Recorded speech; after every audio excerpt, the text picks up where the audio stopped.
guys, welcome to GadhviTalks, my first podcast ever.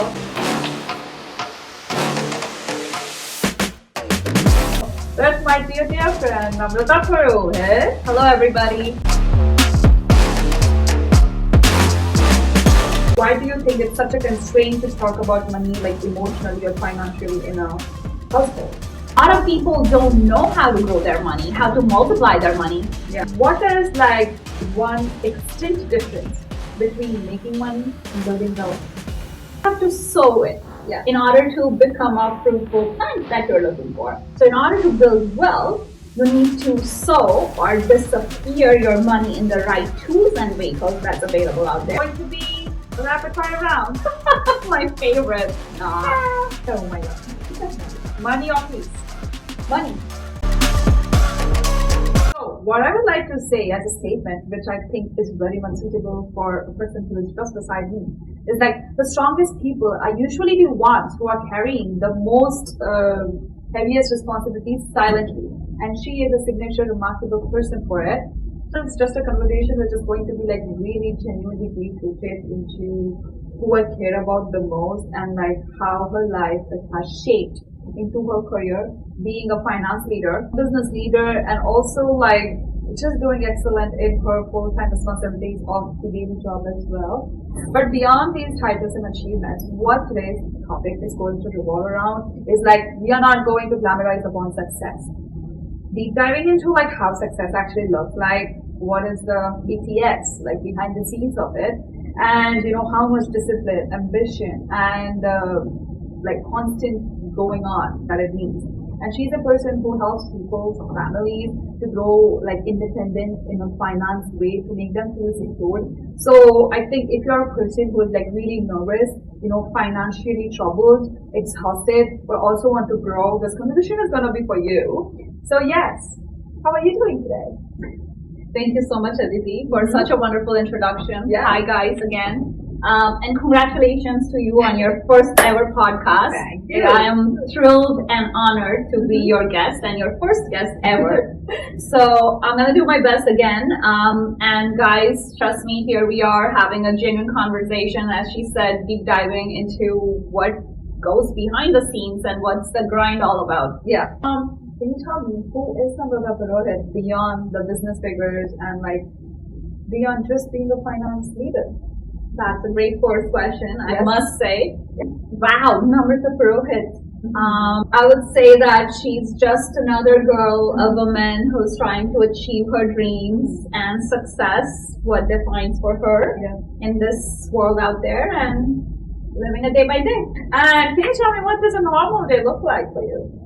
A normal day in none of my world is pretty interesting because it is full of discipline and a routine.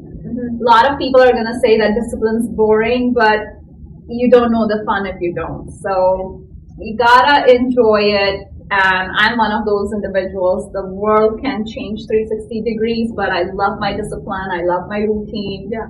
And it's a world that's created to keep me out of trouble. Oh my God. That's such a beautiful way to put it. And it's a great thing. You know, like discipline does take you to places. You just have to try it. Oh, you know what? Like in our previous conversation, so many times you have always described yourself as an optimistic, disciplined, as you just mentioned, and also like an ambitious woman. You know, who is like quite self-independent financially and like emotionally as well. So how do you think these traits have helped you to like get away from the difficult phases of your life? So one, I'm going to correct you. I'm not optimistic. I'm overly optimistic. Okay. And two, honestly, as I said, discipline does keep me out of a lot of trouble because that's a routine that I've built that allows me to fulfill all of my responsibilities to its best or to best of my abilities. Make sure I have a balance created between my work, business, as well as family. So at the end of the day, yeah, some days I have to make tough calls and prioritize my emotions over the tasks or responsibilities that I need to handle. But it does go a long way and keeps me sane. What does, you know, usually the world like misunderstand the most about like high achiever women? It's hard to say because every individual, every independent woman have their own journey, as well as a battle. I'm sure you all guys would be agreeing with me, a battle that they are facing silently in their own world. I'm sure you have some challenges as well, trying to establish your podcast with your work, balancing families, right? And having high ambitions is always mistaken in a lot of different ways. Because as much as we are in the feminine world today and we talk about women empowerment, and there are so many seminars and discussions that go on daily basis regarding these, somewhere still the world is not ready to accept the fact that women can be a CEO and like balance their house at the same way. Because a man can be a CEO, he can have a wife, he can have kids, he can have his whole world put together. Nobody questions a man how you're managing it all. But come down to a female, if she's a CEO and an independent lady who can handle everything by herself, and you know, like managing a husband and kids, every single person's gonna question her. How are you putting it all together? So it sounds like just a question or another question, but why the difference? Yeah, it's something that, yes, we talk about a lot, feminism. However, it's not accepted to the level it should be even today. Yeah. And at the end of the day, guys are looking for women who are, pardon me for my word, who are submissive and house oriented, and need a man to make those decisions for them, if that makes any sense. And that's quite a strong point to put away, because we do understand, like, the world has progressed a lot. It's a progressive world. And like, as so many, you know, entitled women in today's world also says that, you know, today's woman is the most powerful version, which, you know, many of them have seen. But yes, even though they are powerful, even though we have like progressed a lot, there are some parts still which are like uncovered, untouched, and doesn't get too much of attention, which it should. And which we do understand is going to get procrastinated here and there, and also it will take time to develop. But isn't that what we're talking about today? Like, what needs to be changed? Well, yeah, I guess. So yes, that's a very beautiful way to put it. And because you were talking about empowerment and, you know, women being self-independent, how do you think that is money going to make them like feel powerful or powerless? Money is always powerful for women, especially for women. Yes. Because money allows them to make certain tough decisions in their life that they would be dependent for. Yeah. So many situations and circumstances that I have come across in my career and like personal life where females choose to be in abusive relationships just because they don't have that financial security or stability. Yeah. They're so dependent on their husbands or fathers that they are worried if we move out of this relationship or make the call of walking away, how are our kids going to be supported? Yeah. What are we gonna do tomorrow? Who's gonna pay our bill? Where are we gonna stay? Who's gonna pay our rent? So for women, in order to live a simple life, not even a life of their dreams, just a simple life, it is important to earn their own money, know how money works for themselves, and how to make it work for their kids, so that when the time comes and if the life is not serving them to the best of their, I would say, what they deserve, the life is not serving them to what they deserve, then at least they are able to make that tough call for themselves, for their kids, for their parents, and actually walk out of abusive relationships. And this is just one example why money is powerful. Yep. And I also feel like it is very powerful in a way that, you know, we were talking some time ago.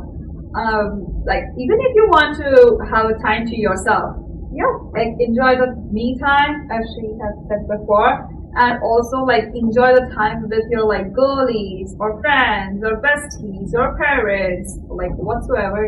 You need money, and it's not a hard and fast rule. There's no magic behind it, but like you really need to have money to like eat as well. Eat as well, or even donate. Oh my God! Talking about that behind our scenes, we were discussing that earlier, right? Yes. So definitely, if I want to help somebody out in this world, I need money myself. Yes. I cannot help someone or make a difference in the community if I am myself struggling with it. And after helping, I'm going to worry about how I'm going to pay my credit card bill. I don't think it's going to help me out in any way.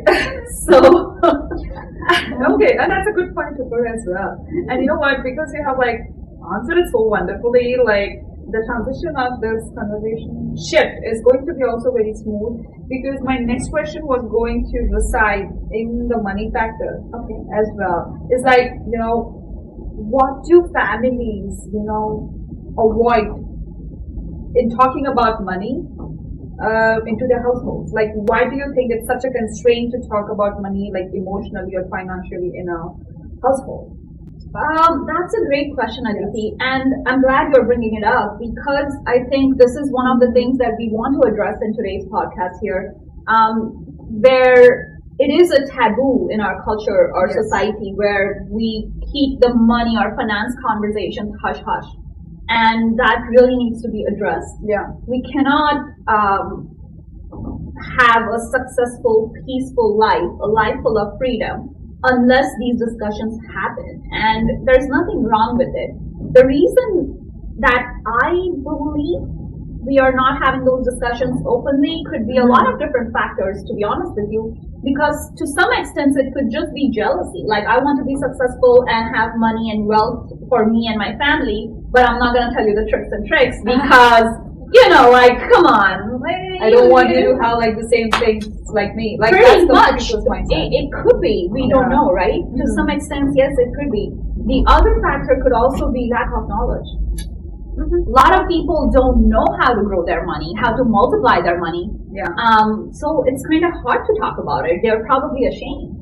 Yeah, we all know we gotta invest in stocks and we gotta multiply our money, but let's talk about how. Yeah. And where.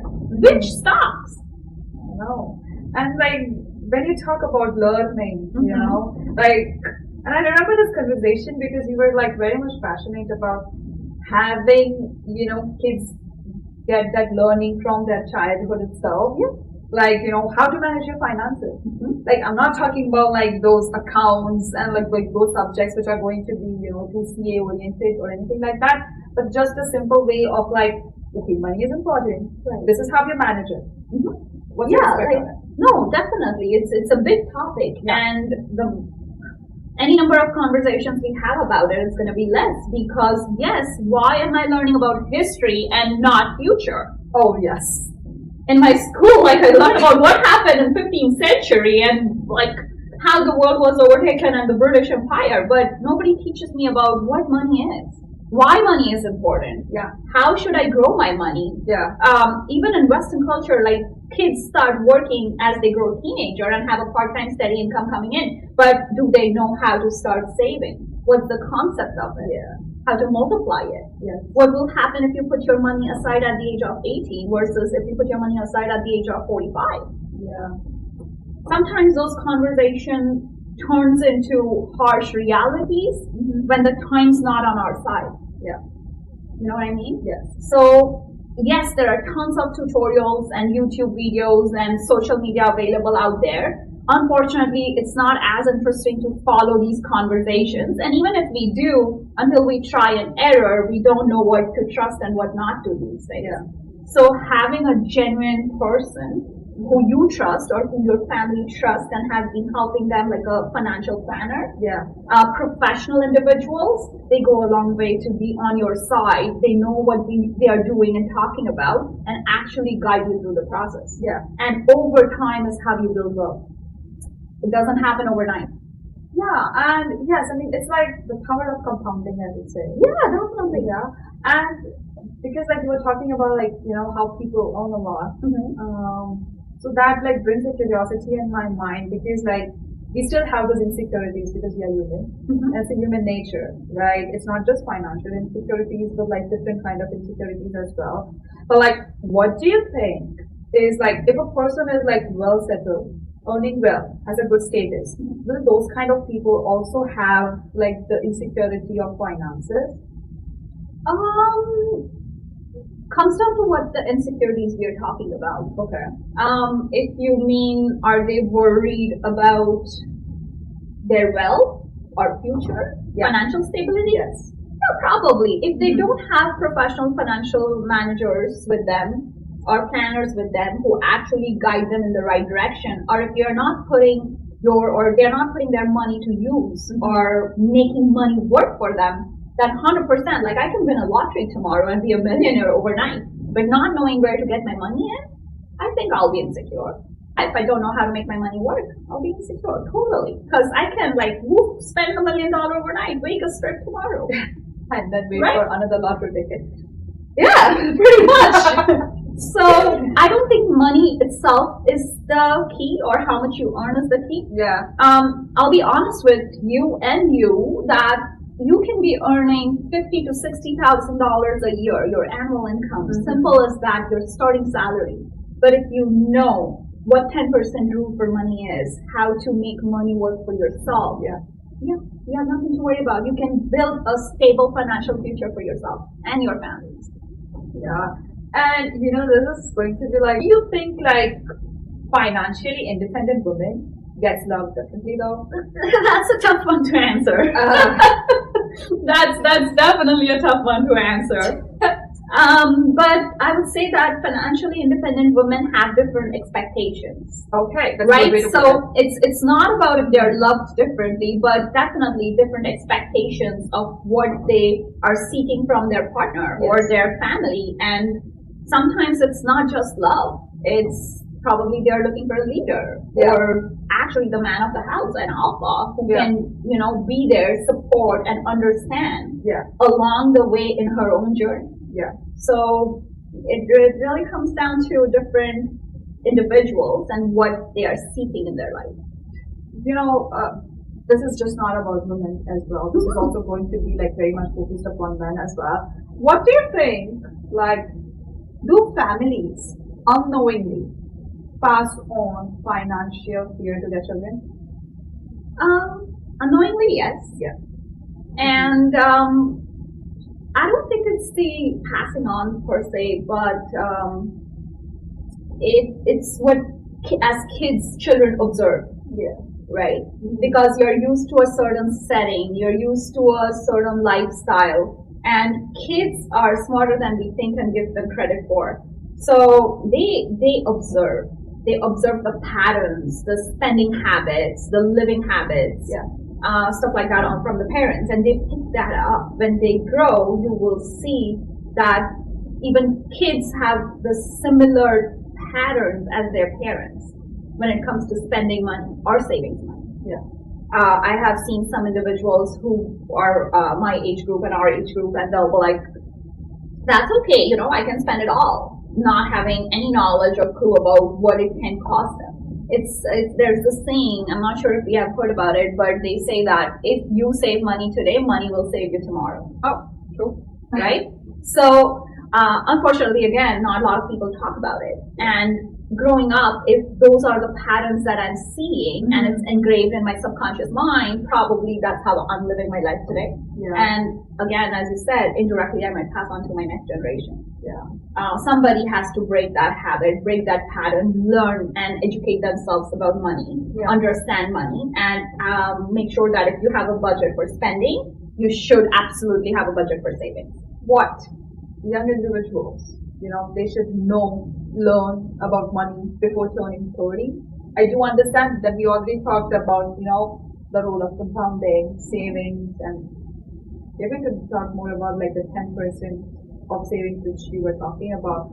What are the simple habits which they can inculcate before they turn 30 so that, not having that financial backup, emotionally drain them a lot in the future? Since you're asking before 30, I would say at the age of 18.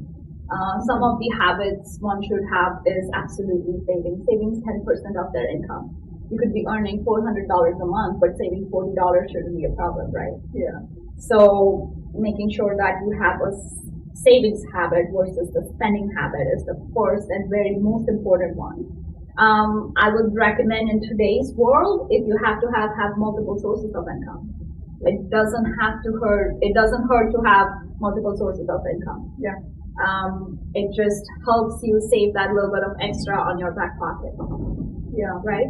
And understanding or educating. So educating yourselves about money, educating yourselves about so many discipline or self-help books go a long way as it leads to self-improvement.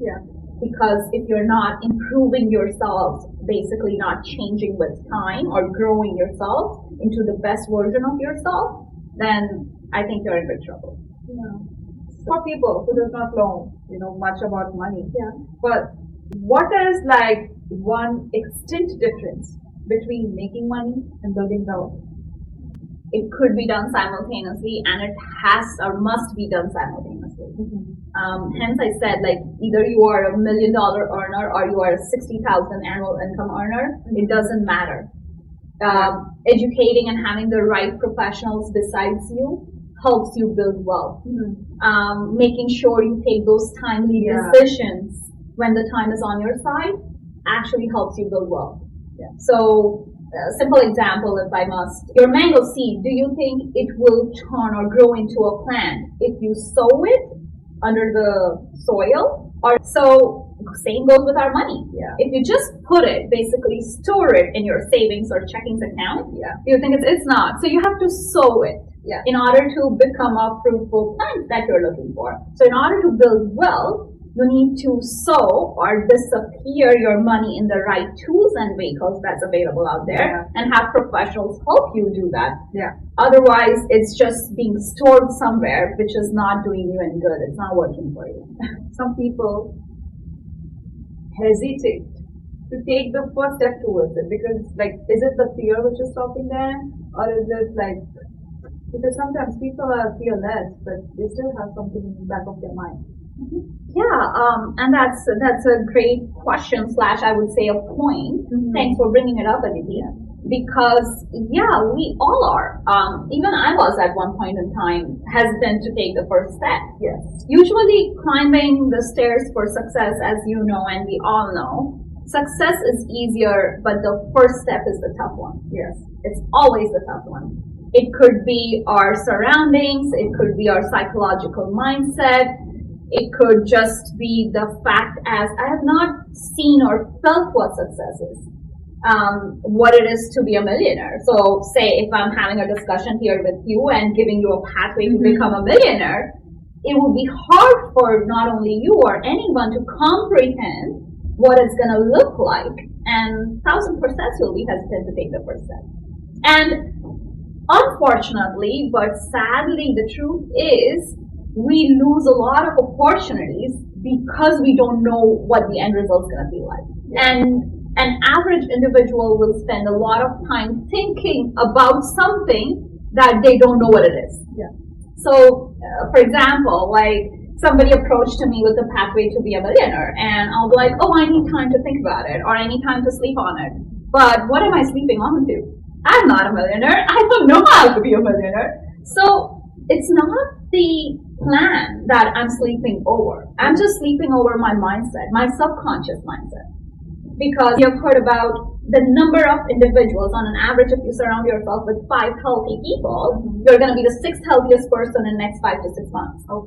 That's the law of association. So who we associate ourselves with, we start thinking like them, operating like them, our mindset shifts to a certain extent.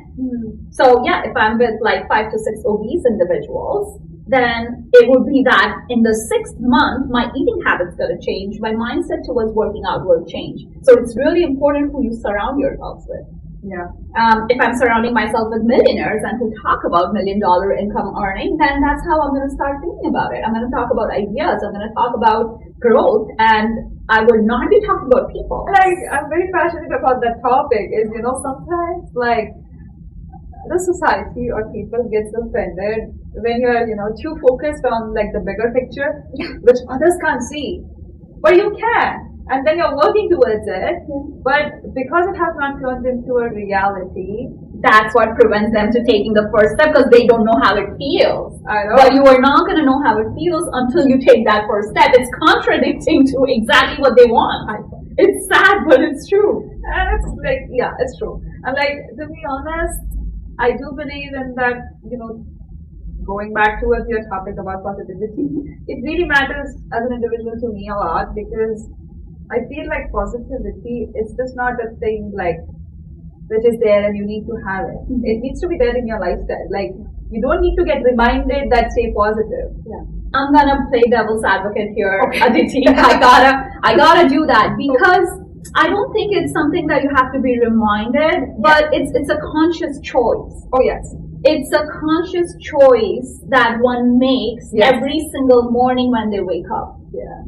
Like, trust me, there are days where I wake up and I'm not positive, or I just don't want to get out of the bed. But you choose to be. I choose to, and you know what helps me? Yeah. My discipline. Oh yeah. So and that's exactly what discipline is, everybody. Discipline is doing something even though you don't feel like it. Yeah. Sorry to say, but F your emotions. Sometimes you just gotta get up and do it. Yeah. Are people today chasing financial freedom or social approval? In my experience, what I believe is people want freedom in their lives. Yeah. They want freedom of time, freedom from the 9 to 5 block that they're stuck in, that rat race, to put it simple and straightforward. And every other person is working on or building a hustle. Yeah. However, when a clear pathway is provided, they fail to see the vision. But again, as long as someone's taking actions and making those decisions to work on something, yes. So people are looking for freedom. People, I would say, are looking for peace. Yeah. People are looking for financial security for themselves, their families, their retirement plans, right? It's just they don't know who to go to, where to start from, and how to actually make it happen. Yeah. So what my recommendation as an expert is going to be, find that planner, find that person, person you trust, or even person that you can borrow the trust from. Yeah. Somebody who is an expert, who is professionally equipped to actually help you get to your goal. Okay. Yeah. How do you help individuals? Great question. So I would say what my expertise is because I have 12 years of financial background. I understand the Canadian system, how it works, the foundational pillars. So as a professional, basically I help individuals to build multi-handed income. Coach them on savings, what 10% savings is, as you mentioned earlier, how the compounding works, what are different factors, like knowing the roots of money, what a risk effect is, what a tax effect is, right? Where to store your money versus where to actually store it, and if you should store your money. I educate them on that. And at the end of the day, I help them and provide them an environment that gives them the growth mindset, so which eventually brings them peace. How does a person's life change after they come to you?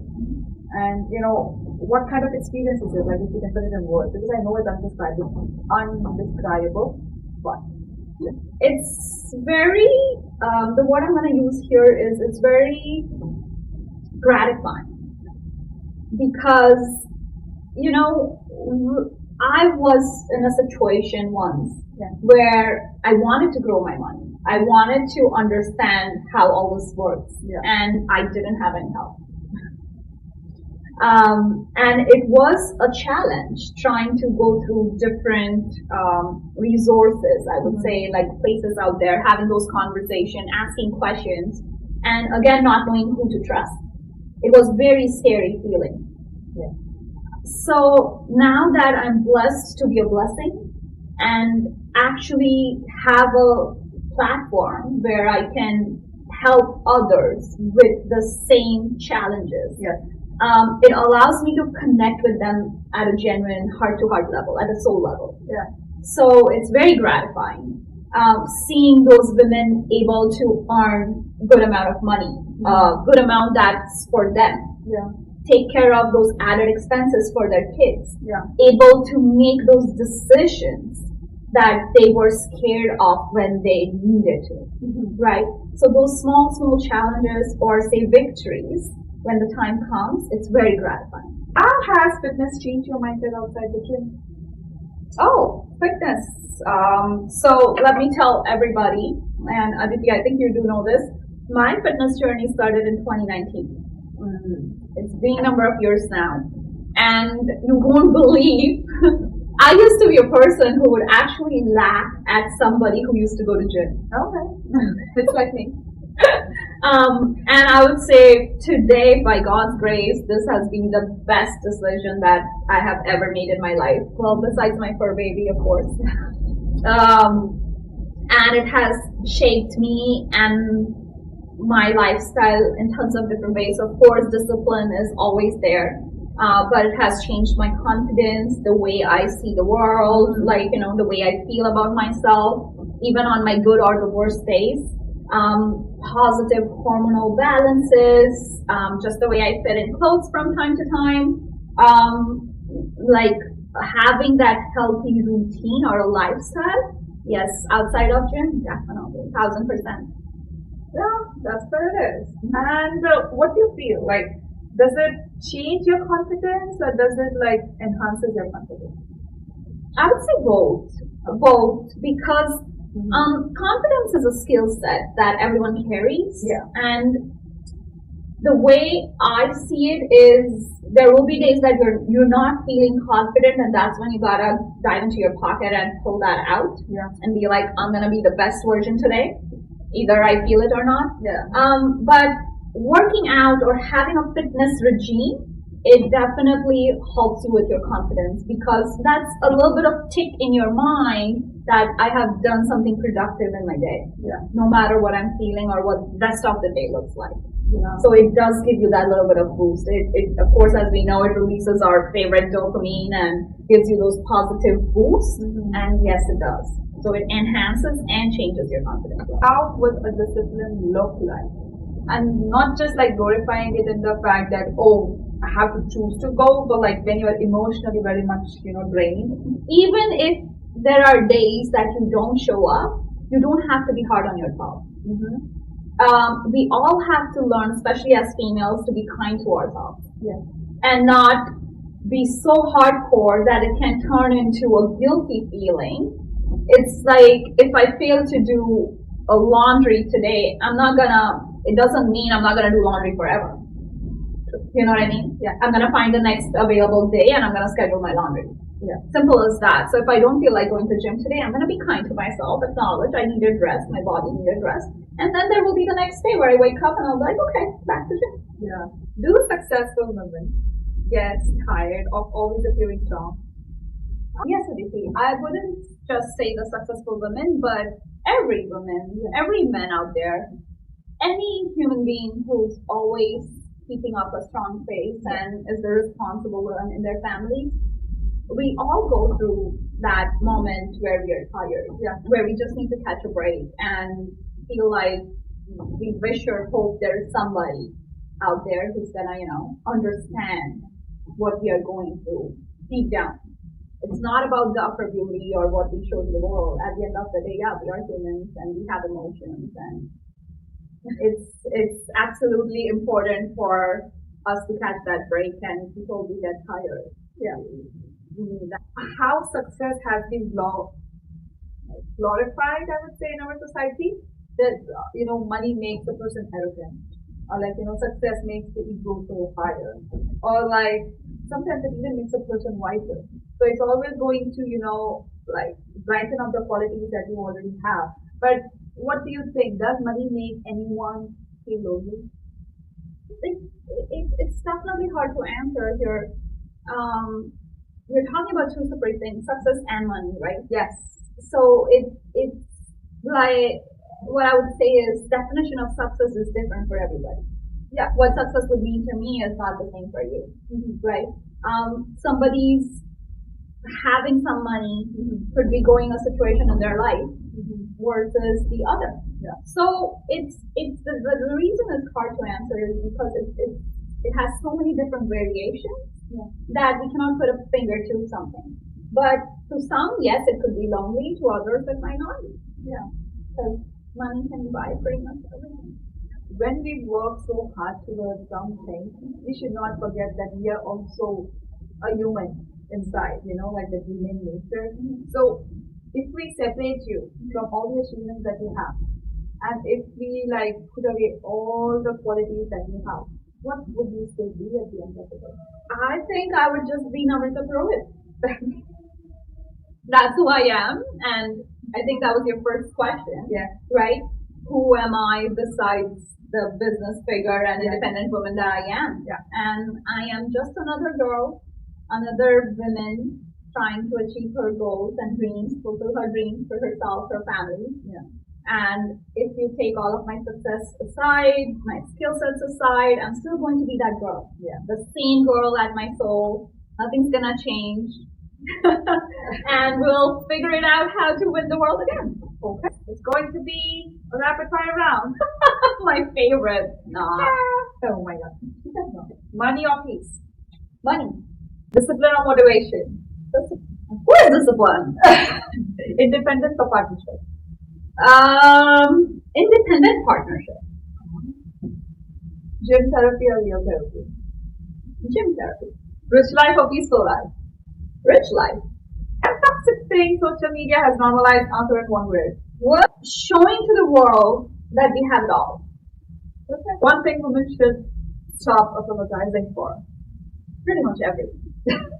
Success means growth. Woman is watching this right now, Okay. and is feeling financially confused, stressed, exhausted, or scared for her future. What would you like to genuinely tell her today? All the women out there, including you, if you are going through anything where you're scared, not confident about how to manage, trust me, it's all going to be okay. Yeah.